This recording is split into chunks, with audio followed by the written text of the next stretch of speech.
Hi sewing friends, I'm Karina from Lifting Pins and Needles, and I am in Brazil at the moment. Not settled in, of course. You would have seen in my other life updates video that I still don't have a home and won't be moving into any house for at least another 5 to 6 weeks. So it was a hard pill to swallow, but yeah, patience. I'm living in a hotel, so I don't have to cook or clean. And I do not mind that because I've told you before, cooking is not my favorite time of the day. So I wanted to film this vlog and I came here to the library of the university. It's a Sunday morning, there is no one here.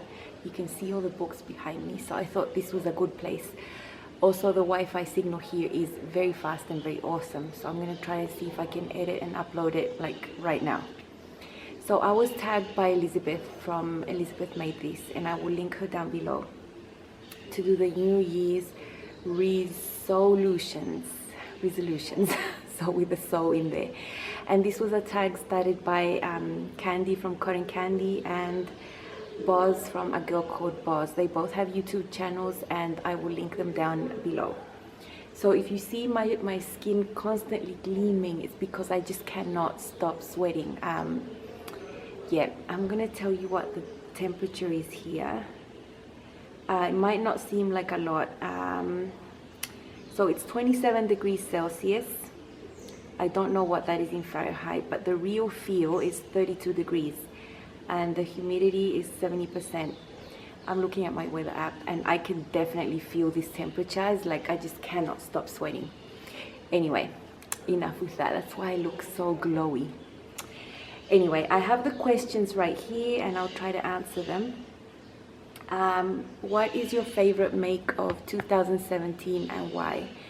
I have lots of favorite makes, but I am going to say my favorite make was the last make I made in 2017. I finished this one the 23rd of December at night, and it was my dress for the Red Dress project. And this is a Daphne Day dress by Sew This Pattern. I have another vlog, a video a few days ago that I released, and I just love that dress. I've been looking at it for months, and yeah, I just love the back detail. I know this is a dress I'm going to make and make and make over and over and over again. Not modifying the bodice at all, but I will be modifying the skirt into different versions. Why do I like this dress? I think it flatters me, it flatters my figure, especially for that type of fabric I chose, which was a Ponte Roma.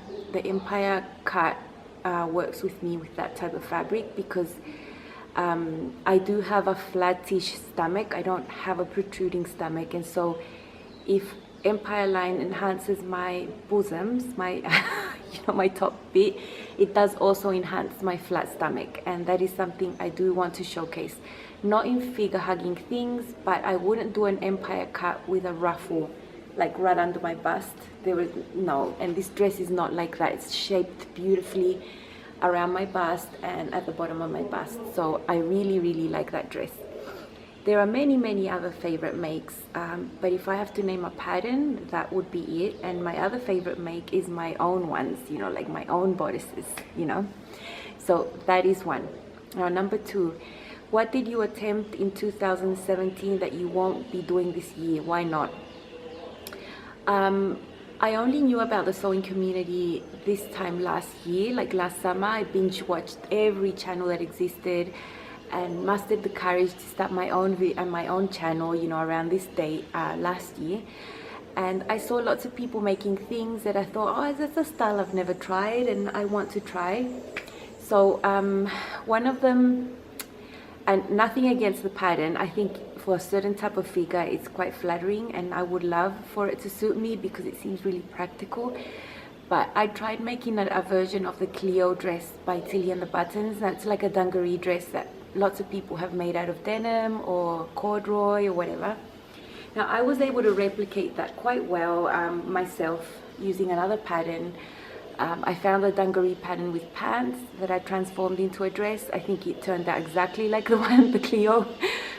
But I just found out that does not suit a figure with a top heavy half up. I'm not that top heavy, but I do have my bust, the C cup, and it just makes you look frumpy and shapeless, and it just doesn't enhance your waist. And for an hourglass figure, it just does not suit. I did not feel comfortable, although I would have loved to be able to wear that, because you just throw anything underneath and then you're done, you know. So I will not be trying to do things that are just full on in trend when I know it's not going to suit me. It's really easy to get carried away with that sort of thing when you see like so many people making that same style. Oh, look at my knee. I'll show you how that happened. Just a sec, I'll insert the clip. It just happened.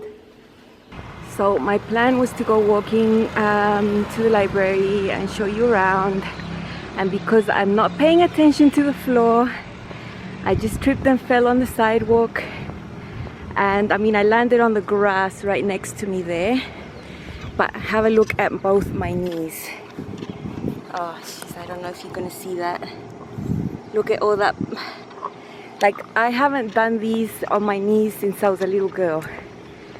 So yeah, vlogging can be dangerous if you're not watching where you step. I don't know what these birds are called, but they are huge. I'll try to close up on one of them. They are massive. And they're just standing there in the middle of campus. I've seen all sorts of birds. When I went running this morning, I saw a toucan. I've seen lots of parrots, and now these things, I don't know what they're called. Anyway, little off topic there. I haven't had some sort of like thing on my knee since 2012 when I started training for triathlon. I had a few falls on the bike. That's the last time I had some sort of wound, you know, in my lower extremities. So quite not excited about this. Anyway, I won't be doing circle skirts. I tried making 2 dresses with full circle skirts, and I just feel really out of place. I feel self-conscious. It's just not the style I like. It does nothing for me really. It makes me look huge. So yeah, no full circle skirts. Half circle skirts, yes, maybe, but the best sort of skirt for me is a corda circle skirt, especially in knits. Yeah, so I figured that out, and I will not be doing those types of styles again. What are you, number 3, what are you going to continue doing? I am going to continue making these. So I've got one of these on. I made 8. These are Ogden camis. So I made this for the 1 week 1 pattern challenge that was hosted by Shiona from Satisfaction. And I got this pattern, and I will be making this 1,000,000,001 times, because this is what I will wear a lot here for a lot of months. So the camis will continue. I will start hacking them. I will start adding details, maybe straps around here, different things on the back. I will continue hacking to death. I will continue to self-draft. I have the best results when I self-draft.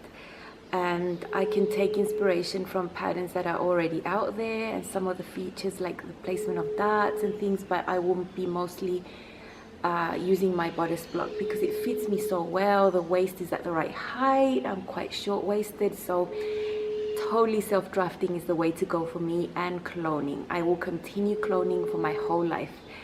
Mum gave me a pair of pants this summer that have an elasticated waistband. They're very thin, viscose, sort of wide pants.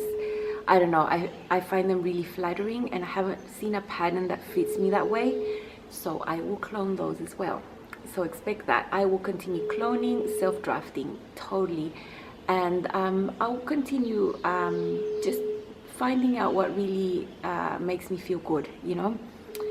Number 4, what are you going to try this year? Now this is really hard to answer because there are things I really want to try, but they're just going to be a waste of time because we really should be sewing for the needs that we have. I don't believe in making things that are just going to sit there in your wardrobe.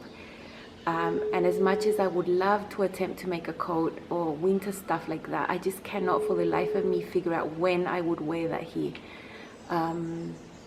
The winter here, when it's winter, like proper winter, the temperature is like 20 degrees. so you don't get to wear nice coats. I think I could attempt to make a coat pattern, but with a really thin fabric, so that it looks like a coat, but it's not heavy on me, so it would be like a thin layer. I definitely want to try more jackets this year, but I do have to source the right materials, and I know that I won't be wearing them more than maybe 2 months of the year, because layering is not a thing you do here. Now, I remember coming here years ago when my parents lived exactly in this place. And I remember sunbathing in the backyard, like in the afternoons in winter, and it was 25 degrees. So that I would come back to Chile where it was like dead winter, like freezing, and I'd come back with a tan, you know. So yeah, I do want to try and make things that will be like layers, because I do like wearing layers, but very thin, and I have to experiment the types of fabrics and styles that are gonna match together, you know. Number 5, where do you see your handmade wardrobe by the end of this year? What about in 5 years? Now, I am not an extremist in any level of anything in my life. There's a reason I'm vegetarian and I'm not vegan. You know, I couldn't deal with extremes, you know. If I was a vegan, I could not eat dairy and eggs and cheese and things that I really love, you know. I can't deal with eating meat. So that's why I'm a vegetarian, not a vegan. And I don't ever see me having a 100% me-made wardrobe, because it's just something that doesn't interest me. It does interest me to make a lot of the things I wear mostly, like pants, skirts, tops, dresses, you know, jackets. But I will never ever make technical wear like parkas or jackets or running wear, tights, bras, you know, all that sort of jazz. I will never make, because I just don't find enjoyable. I will never find the right materials. I will not have a cover stitch. I will not spend money on such a machine just to make those specific items. And yeah, I see my handmade wardrobe being about 70% of my wardrobe. I do not want to make jeans either. I have no interest whatsoever in making jeans. I would not enjoy that. I would make denim clothes, like denim pants and shorts and things, but not jeans as such, with all the hardware and all the top stitching. And you know, I do make hubby and son lots of denim wear. I do use denim, but thin denim. You know, I don't want to ruin my machine. And I don't really wear jeans. So I'm mostly telling you about the things I won't make and why I will not ever have a 100% handmade wardrobe. I find much more joy making the pieces that bring creativity and fulfillment and fun, you know. For example, I see lots of anoraks with like 1,000 hardware that would not bring me any joy whatsoever. And plus, I have a lot of limitations living where I live. I could not order those things. It would take months to get here. Yeah, I would never find the proper fabrics. In about 5 years, I think I will have the same clothes I still have and much, much more. That's what usually happens. I hope in 5 years I'm still here in Brazil. I hope I haven't I hope I haven't had to move, which means downsizing, you know, my handmade wardrobe. I tend to keep things around for years. If you saw my mum's vlog, the one I made about my mum's clothes, she's had so much, but she has had to downsize and give away things I've made her because of all the traveling. So can you hear the birds? Right here there's like a little indoor area. I'll show you later, but there's lots of birds. So yeah, 5 years from now, I see myself still living here and still wearing nice light clothes. Yes, my sewing goals aren't that deep, you know, because it is my hobby. I do have lots of other things that fill up my life and my time, you know. But oh well, it's what it is. It's my outlook, you know. So I hope you enjoyed seeing this. Just let me show you the inside area of this library. There it is. So this is like the inside of the library, and there's little court area there. It's all wet because it's been raining, and there's lots of birds, like palm trees and stuff. So this is the end of this vlog. I do not know when I'll be sewing again, and that's bringing me heaps of anxiety. You don't know how much. But yeah, I hope I can keep things coming to you, because I really don't know where to get content if I haven't got a sewing machine and I'm not sewing. Anyway, that's all for now. Bye. And before I forget, I finally got some pictures of the outfits I made my mum, my sister-in-law, and my niece for Christmas. You know, those pink Mummy and Me dresses and my mum's outfit. They finally wore them and they finally took some pictures. Now, my brother and sister-in-law are not happy to have my niece on social media and things, so they allow me to put her picture if I put like some sort of sticker with something to cover up her face. So, you know, I have to respect that, and so that's why you see a little weird little sticker on her little face, but you can see how the dress fits her. So have a look at this video.